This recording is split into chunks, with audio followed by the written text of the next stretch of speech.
We believe in a theory, and I'll just share your theory with you right away. You first of all take care of your people in your organization. Then your people take care of your customers, and because customers are also people at the end of it, they're a group of people with economic interest. Then the customers start to take care of your business because they'll buy more from people they like, who they believe they care for the problems. And slowly the business starts to kind of take care of the overall company and its growth.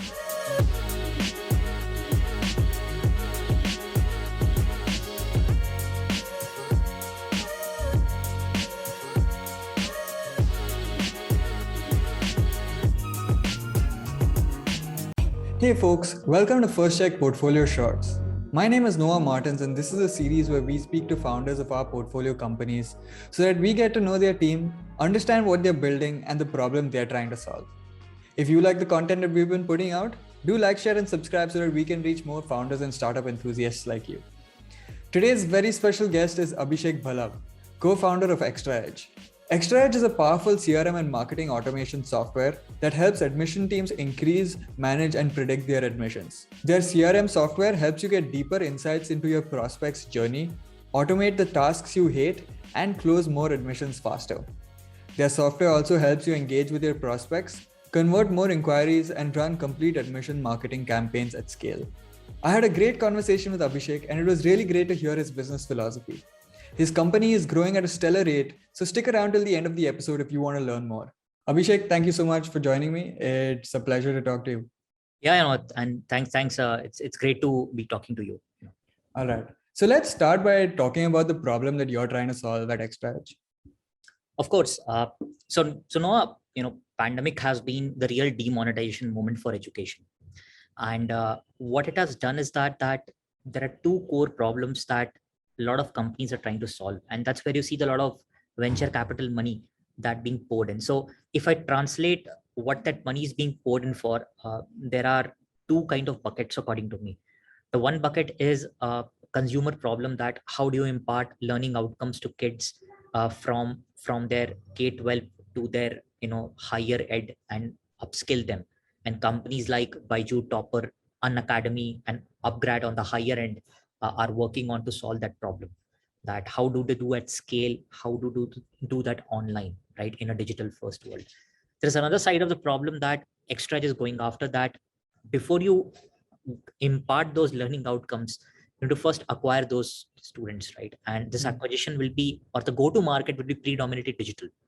Now, in a predominantly digital go-to market for an industry, you really require right go-to market tools, or what we call sales and marketing tools, in order to attack and understand that customer persona.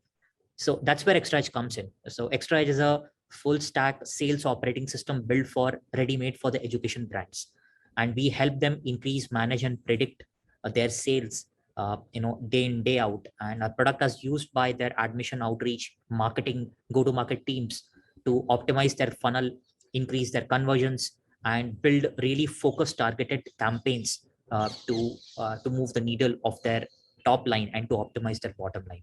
So we are riding a wave, as you may call it. It's a wave that we are seeing across it. We are the B2B side of the wave, as we are seeing a lot of B2C side of the wave anyways. Yeah, that's awesome. Okay, so tell me a little bit more about what your product really looks like and how it's different from all the competitors out there. Yeah, of course, we live in a world of SaaS now. SaaS is the hottest property out there, but we also live in a world of vertical SaaS. Companies like Mindtickle, Darwinbox, Waymo, Zenoti, even Shopify to an extent are really good examples of these kind of companies. What it means is that you really understand your industry and your buyers, and you solve a very deep, meaningful problem for them, which is like a big problem. We all, me and you, are product of our education ecosystem. And Right. every time we go for a course or a program, be it a UG, a school, or a specialized program, you think about it, like brand have spent a lot of money to acquire us, right? And that is constantly happening. What ExtraEdge does as a consolidated sales and marketing operating system for these brands, we collate all the online, social, and offline metadata and details of the students or the prospects journey during the admission cycle. While we collect that information, right, the teams use our product like a CRM and marketing automation. A lot of engagement tools like email, SMS, call, chat, WhatsApp are built on top of it. But slowly and slowly, what happens is that they are able to make sense of what channels are working for me and how do I optimize those channels as those channels are connected.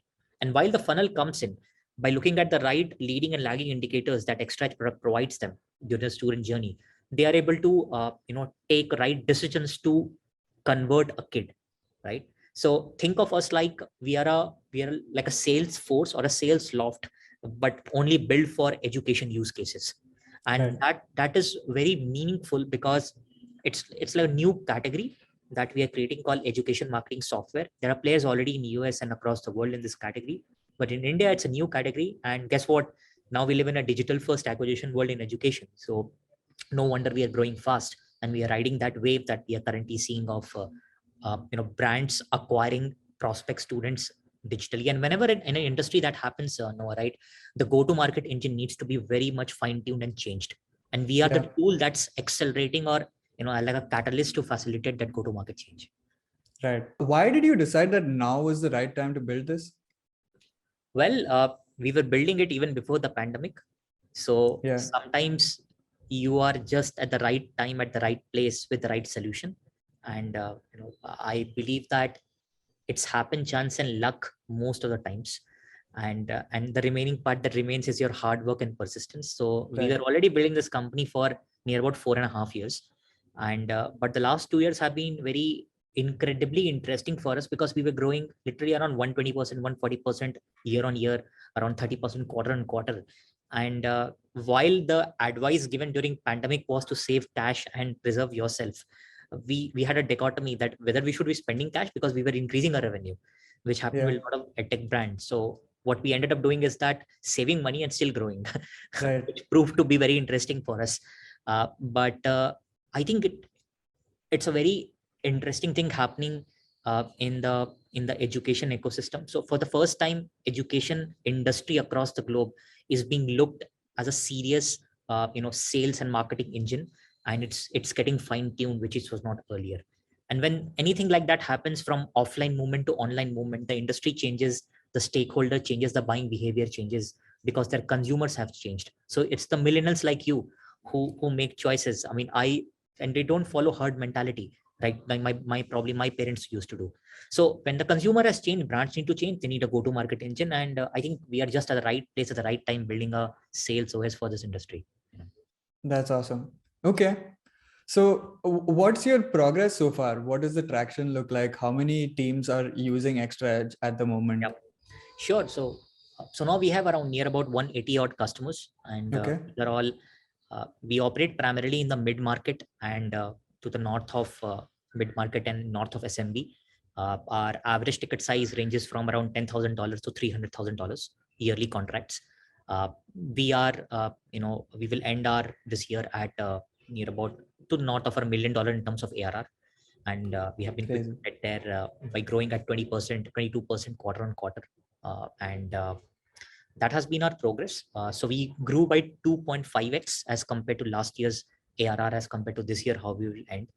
And what we are also seeing is that a shift in movement, two kinds of movements actually. Our contracts are growing bigger in terms of our annual contract value, which used to be around $3,000, $4,000 has moved to around $8,000 to $10,000. So more mid-market-ish. Second thing, what we are seeing is that our sales cycle has gone down. So the propensity of buying for these brands from tier 2, 3 cities is very, very quick. So, we are closing deals in 30 or 35 odd days where we have not even met those brands. And we closed them. I mean, a very good example is BITS Pilani. This year, BITS Pilani Dubai, we ran their entire admissions outreach and their entire engagement on Xtra Edge, right? Wow. We didn't do Goa, by the way. Probably we'll do next time. So and so you can understand, right? The whole thing, the BitSat, the 12th marks and everything, they all went into the application. They ran campaigns, they targeted the right student, and out of them, emerged the right 250 odd kids that they selected. So, and that was a huge ROI for somebody like BITS Pilani Dubai during pandemic when they were not able to move, right? So I think, it took us around 4.5 years to get to $1 million. I think if you ask me, still a lot of work needs to be done, but I'm really glad, if not super excited that we have got here. But I think the trajectory from here to 3 and 3 to 8 will be faster and quicker based on our learnings and also the maturity of the industry that we are in. Very cool, I have to say, hitting that milestone and this rate of growth. Okay, so now let's talk about how you and your co-founder Sushil met, and tell me a little bit about why people should want to come and join your team and help you build this or build this with you. Yeah. So, I am a first-time entrepreneur. I was born to a civil servant, IAS officer mother, and a chartered accountant father. Sushil is also a Marwadi, but they have never done a tech business. So first of all, we are students of business and we are students of human psychology, if you will call it. So anybody who wants to have fun and learn and try to solve problems with us, while we are also at times solving problems without not being sure what the answers are. So I think innate curiosity and the acceptance to the fact that we don't have answers to every question is something that we really believe in as founders. And I think we have a team of around 60 odd people, and a lot of people in our company are very determined. They have a very strong opinion. They are they deliberate a lot. They question a lot. At the same time, they do not accept the status quo, and they're curious by nature. So anybody who is curious by nature wants to solve big problems, interesting problems, and will not stop and is relentless, gels very well with us. What I've also seen, Noah, is that startups are very romanticized today overall into, but it's what I call the slow burn, right? So Xprize is a slow burn. It gets interesting over a period of time, and I think committing time to join us and be with us on the journey has been very fulfilling. Around 60-70% of the people in my company are there for the past 3 years, right? So they have been growing, and one of the things that I will say that really people should look up to is that out of our 5 AVPs today, 3 are homegrown. Okay. So, and out of them, one joined as an intern 4 years back. Wow. He's an AVP today after 4.5 years. So we believe in a theory, and I'll just share your theory with you right away. And it's not picked up from Y Combinator. It's our own theory. Is that you first of all take care of your people in your organization, right? Then your people take care of your customers, and because customers are also people at the end of it, they're a group of people with economic interest. Then the customers start to take care of your business because they'll buy more from people they like, who they believe they care for the problems, and slowly the business starts to kind of take care of the overall company and its growth. A lot of times I've seen founders flip it around, that take care of the business and customer first and go down. We take a different approach. We invest heavily in people and allow them to make mistakes. They grow, promote internally, albeit also hire from outside. But people, then going by that, product, customer, end users, then the business. So that's our order of priority, how which we think about doing dhanda in India, which is very counterintuitive to how dhanda is done in India. Yeah, I think that in itself is a very interesting way for somebody like you to come and see that, oh, what are these guys cooking? Let's see. And that's how people come and join us, and they don't leave us. It's like Hotel California. That's awesome. Yeah. It was great talking to you today, and it's very cool to see what you're building and the rate at which you're growing. So kudos to that, and thanks again for doing this.